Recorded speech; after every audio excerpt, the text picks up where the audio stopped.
Charging your Apple Watch Series 11 is something you'll do regularly, but if you're new to it, the process might feel a little different compared to charging a phone.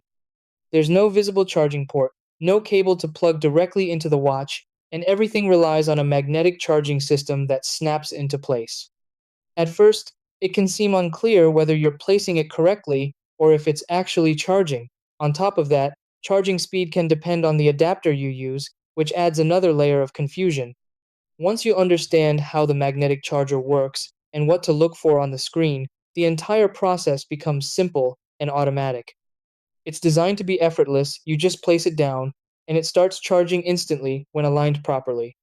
Try these. Step 1. Connect the Apple Watch charging cable to a power adapter. Step 2. Plug the adapter into a power outlet.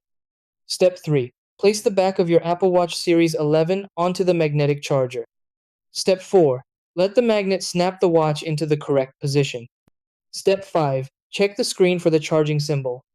Step 6. Leave it on the charger until it reaches your desired battery level.